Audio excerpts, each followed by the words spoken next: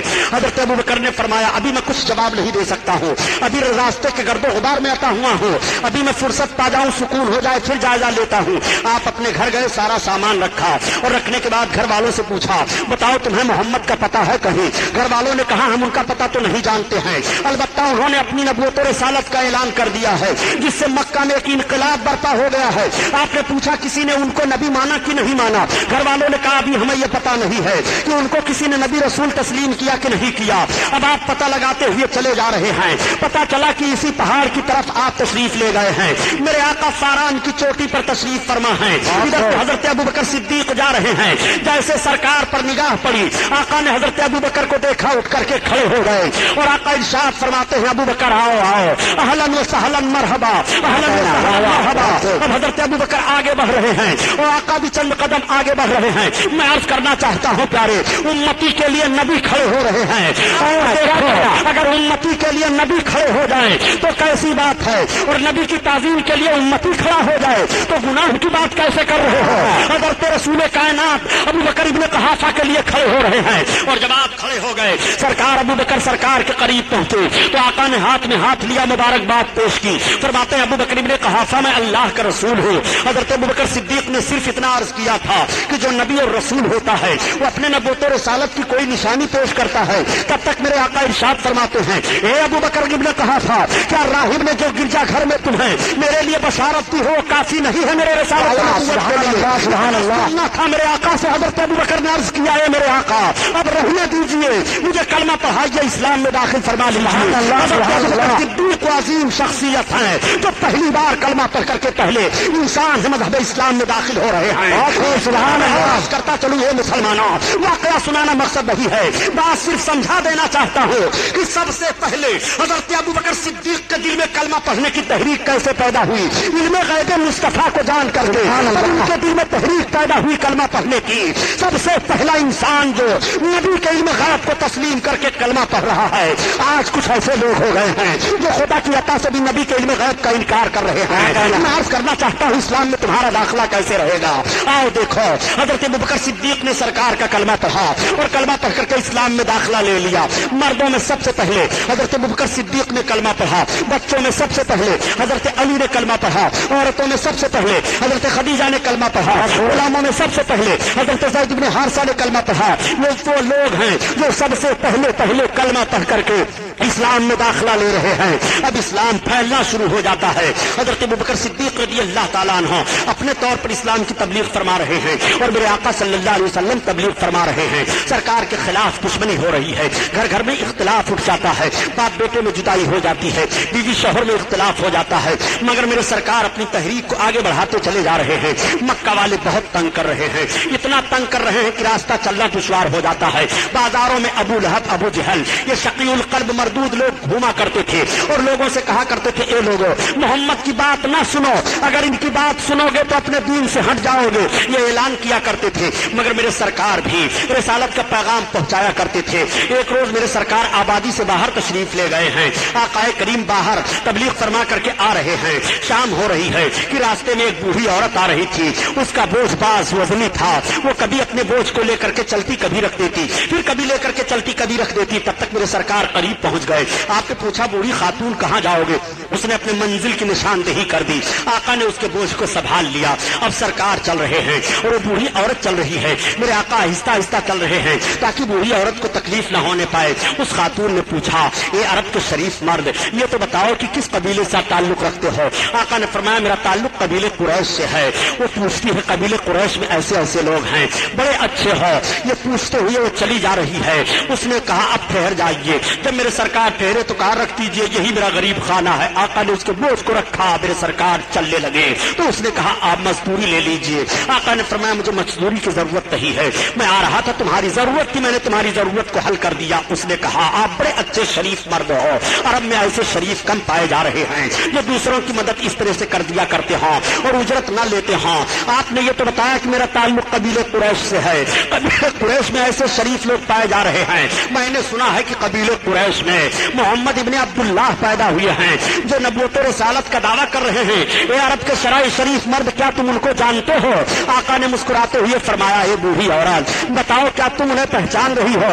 اس عورت نے کہا میں ان کو پہچان کر کیا کروں گی, میں نے سنا ہے کہ ان کی بولی جو سن لیتا ہے وہ اپنا مذہب چھوڑ دیتا ہے, ان کا دین قبول کر لیا کرتا ہے. میں صرف اس لیے تم سے پوچھ رہی ہوں کہ تم بڑے شریف ہو اور نرم دل ہو, ان کے قریب نہ جانا, وہ بھی قبیلے قریش سے تعلق رکھتے ہیں. تب تک آقا نے ارشاد فرمایا اے خاتون جس مرد کے تعلق سے تم نے سنا ہے محمد ابن عبداللہ میں ہی ہوں, محمد ابن عبداللہ تم ہی ہو, تو سب سے پہلے مجھے کلمہ پڑھاؤ.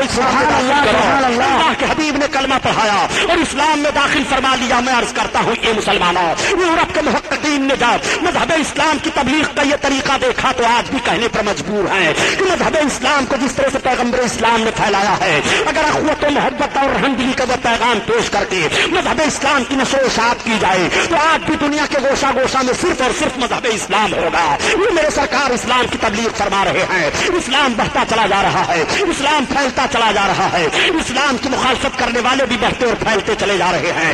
جب مخالفین حد سے زیادہ ہو گئے اور مار پیٹ دہاڑ شروع ہو گئی, حضرت بلال حبشی 8ویں نمبر پر ہیں جن کو بہت ستایا جا رہا ہے, خرید کر آزاد کیا گیا. حضرت امیر حمزہ اسی موقع پر اسلام لائے جب ابو جہل نے سرکار کو پتھر پھینک کر کے مار دیا تھا اور آقا کے سر اقدس میں پتھر مس ہو گیا تھا, خون نکلا تھا.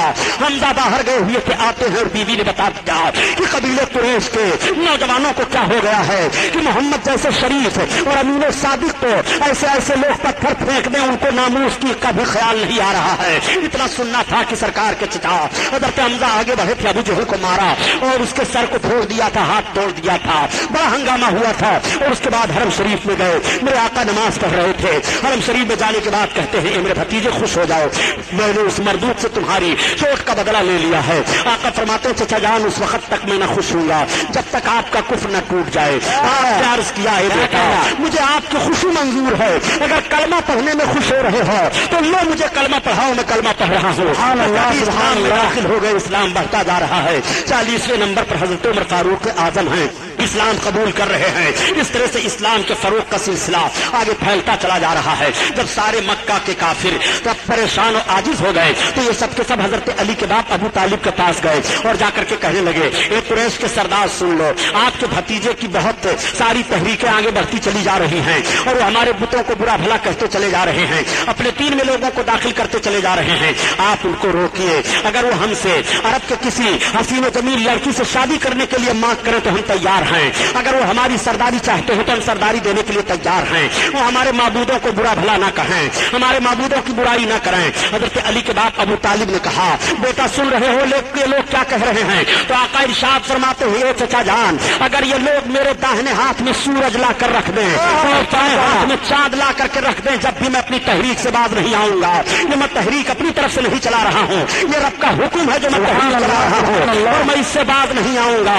حضرت علی کے باپ ابو طالب کہتے ہیں بیٹا ٹھیک ہے تم اپنی تبلیغ کرتے رہو, لیکن اللہ کی مشیت دیکھو کہ حضرت علی کے باپ ابو طالب کو کلمہ نصیب نہ ہوا, وہ کلمہ پڑھ کر کے دنیا سے نہیں گئے. بہرحال ہم حضرت علی کے باپ ابو طالب پر کوئی بحث نہیں کرنا چاہتے ہیں. آقا کریم صلی اللہ علیہ وسلم کو ان سے بڑی محبت تھی اور پوری زندگی تک وہ سرکار سے محبت کرتے رہے.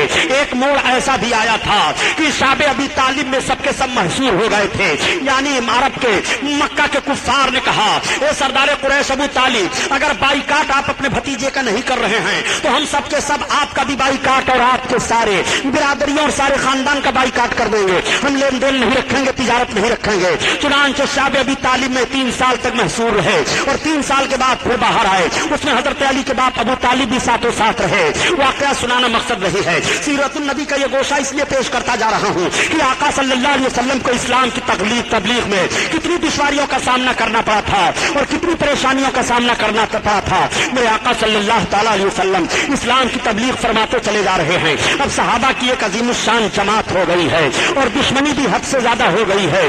آقا کریم صلی اللہ علیہ وسلم نے اپنے صحابیوں کو حبشہ حکم دے دیا ہجرت کرنے کے لیے۔ حبشہ کچھ لوگ چلے گئے ہجرت کر کے، پھر دوبارہ کچھ لوگ ہجرت کر کے چلے گئے۔ سرکار صلی اللہ علیہ وسلم رب کے حکم کا انتظار کر رہے تھے کہ جب رب تعالیٰ مجھے حکم دے گا تب میں مکہ سے ہجرت کر کے جاؤں گا، اور جدھر مجھے حکم دے گا ادھر ہجرت کر کے جاؤں گا۔ چنانچہ رب کا حکم آ گیا کہ محبوب اب تم مکہ چھوڑ دو، مدینہ کی طرف چلے جاؤ۔ میرے سرکار نے جب اعلان کیا تھا کہ میں بھی ہجرت کرنے والا ہوں تو حضرت ابوبکر صدیق سرکار کے مکان کے قریب رات میں آ جاتے اور رات بھر سرکار کے مکان کا پہرا دیتے رہتے۔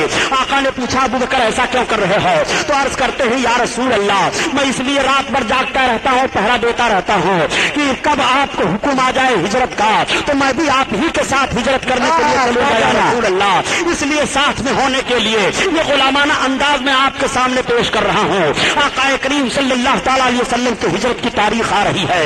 میں عرض کرتا ہوں اے لوگوں، میرے سرکار نے ہجرت فرمائی ہے، مکہ کو چھوڑا ہے، مگر جاتے جاتے مکہ میں بھی اور جب مدینہ طیبہ میں تشریف لے گئے تو مدینہ طیبہ میں بھی دستور حیات کو میرے آقا نے مرتب فرما دیا تھا۔ یہ مکہ کی سرزمین ہے، سرکار نے ملاحظہ فرمایا کہ لڑکیاں اب بھی ستائی جا رہی ہیں، عورتیں اب بھی ماری جا رہی ہیں، تو سرکار نے ارشاد فرمایا تھا خبردار کوئی اپنی بچی کو اب نہ مارے، جو بچی کو اس کی پرورش کرتا ہے وہ بچی اس کے لیے جہنم سے بچانے کے لیے آڑ بن جاتی ہے۔ ایک موقع پر میرے سرکار نے ارشاد فرمایا سترم من النار حجابا من النار، اپنے ماں باپ کو جہنم سے بچانے کے لیے آڑ ہے۔ جس کے گھر کوئی بچی پیدا ہوتی ہے وہ ماں باپ کو جہنم سے بچانے کے لیے آڑ بن جاتی ہے۔ تو ایک صحابی نے عرض کیا تھا یا رسول اللہ جس کے کئی بچیاں ہوں، آقا نے ارشاد فرمایا اپنے بچیوں کی پرورش کرے، شادی کر دے، جنتی ہے۔ تو ایک صحابی نے عرض کیا یا رسول اللہ جس کے دو بچیاں ہوں، آقا نے فرمایا دونوں کی پرورش کرے، شادی کر دے، جنتی ہے۔ سرکار سے عرض کرتے ہیں یا رسول اللہ جس کے ایک بچی ہو، آقا فرماتے ہیں ایک کی پرورش کرے، شادی کر دے، جنتی ہے۔ آقا کریم صلی اللہ تعالیٰ علیہ وسلم نے ان بچیوں کے لیے رحم و کرم کا پیغام نشر فرمایا تو وہی بچیاں ماؤں کی گود میں مسکرا رہی ہیں اور ماؤں کی گود میں کھیل رہی ہیں۔ میں عرض کرنا چاہتا ہوں پیارے، جب آپ کی گود میں پرورش پانے والی بچی آپ کے مغفرت کا وسیلہ بن سکتی ہے تو نبی کونین کیوں نہیں بخشوا سکتے ہیں اپنے امتیوں کو؟ رسول کیوں نہیں بخشوا سکتے ہیں؟ آؤ آقا کریم صلی اللہ علیہ وسلم نے بچیوں کو کتنا وقار عطا فرمایا ہے۔ آج جب کچھ لوگ کہہ دیا کرتے ہیں کہ مذہب اسلام نے تو عورتوں کو پردہ کی چہار دیواری میں مقید کر دیا ہے اور عورتوں کو مجبور محض بنا دیا ہے، میں عرض کرتا ہوں مذہب اسلام نے صحیح نظریہ پیش کیا ہے۔ عورت پردہ کی چہار دیواری ہی میں رہنے والی شے ہے۔ عورت عورت ہے، وہ چھپ کر کے رکھی جائے اور چھپا کر کے رکھی جائے۔ عورتوں کو پارکوں میں گھومنے کے لیے نہیں پیدا کیا گیا ہے، دوش بدوش چلنے کے لیے نہیں پیدا کیا گیا ہے۔ عورتوں کو آفسوں میں بیٹھ کر کے تمہارے نگاہوں کی عیاشی کے لیے نہیں بنایا گیا ہے۔ عورتوں کو گھر کی رانی بنا دیا گیا ہے۔ عورت گھر کے لیے ایک عظیم الشان دولت ہے، عورت اپنے بچوں کے تربیت کے لیے ہے اور عورت اپنے شوہر اپنے مکان کے زینت کے لیے ہے۔ عورت عورت بن کر کے رہے۔ مذہب اسلام نے جو نظریہ پیش کیا ہے صحیح پیش کیا ہے۔ دنیا کے جتنے بھی مذاہب ہیں سارے نظریات کو عورتوں کے تعلق سے اکٹھا کر لو اور مذہب اسلام کے نظریہ کو اکٹھا کر کے دیکھو تو مذہب اسلام نے جو وقار عورت کو دیا ہے کسی دھرم اور کسی مذہب میں وقار عورت کو نہیں ملا ہے۔ زیادہ سے زیادہ کسی دھرم والے نے یہ کہہ دیا کہ عورت لکشمی ہے، اس کی پوجا کرنی چاہیے، عورت دیوی ہے، اس کی عبادت کرنی چاہیے، عورت فلاں ہے، اس کا لحاظ کرنا چاہیے، عورت عیاشی کا ذریعہ ہے، اس کی پرورش کرنی چاہیے، عورت کو اس طرح سے بنا کر رکھنا چاہیے۔ مگر مذہب اسلام سے پوچھو مذہب اسلام تو قانون کون سا دے رہا ہے؟ تو مذہب اسلام کا قانون بول رہا ہے کہ بانیہ اسلام کا فرمان یہ ہے کہ عورت کی تین حیثیت ہے۔ جب یہ بچی ہے تو اپنے ماں باپ کے لیے بخشش کا ذریعہ ہے، اور جب یہ عورت بنی تو شوہر کے لیے بخشش کا ذریعہ ہے، اور جب یہ ماں بنی تو اولاد کے لیے بخشش کا ذریعہ ہے۔ اس کا مرتبہ درجہ بدلتا جاتا ہے اور اس کا وقار بھی بڑھتا چلا جا رہا ہے۔ میں عرض کرنا چاہتا ہوں پیارے، وہی بچی ہے جب بچی کی حالت میں ہے تو ماں باپ کے لیے بخشش کا ذریعہ ہے، اور جب ماں کی حالت میں بنی تو اولاد کے لیے بخشش کا ذریعہ ہے، اور جب وہ عورت بنی تو شوہر کے لیے بخشش کا ذریعہ ہے۔ نبی کونین ارشاد فرما رہے ہیں کہ جب شوہر و بیوی مسکرا کر ملتے ہیں تو اللہ تعالیٰ ان کی بخشش فرما دیتا ہے۔ کہتا ہوں پیارے، یہ وقار کس نے دیا ہے؟ یہ عظمت کس نے دی ہے؟ یہ بہار کس نے دیا ہے؟ یہ بلندی کس نے دی ہے؟ یہ تمہیں شوکت کس نے دی ہے؟ یہ دستور حیات کس نے دیا ہے؟ یہ رسول ثابتہ کس نے دیا ہے؟ کہنا پڑے گا محمد الرسول اللہ صلی اللہ تعالیٰ علیہ وسلم۔ میرے آقا صلی اللہ علیہ وسلم ارشاد فرماتے ہیں کہ تمہارے ماؤں کے قدم کے نیچے جنت ہے۔ یہیں پر میں عرض کر رہا ہوں پیارے، جب ماؤں کے قدم کے نیچے نیچے جنت ہے، ماں کے قدم کا عالم یہ ہے جس کے صدقے میں مائیں بنی ہیں، جس کے صدقے میں ساری کائنات سے ہوا ہے، اس رسول پاک کے قدم پاک کا عالم کیا ہوگا؟ پار کا یہ عالم ہے، پار کا عالم کیا ہوگا؟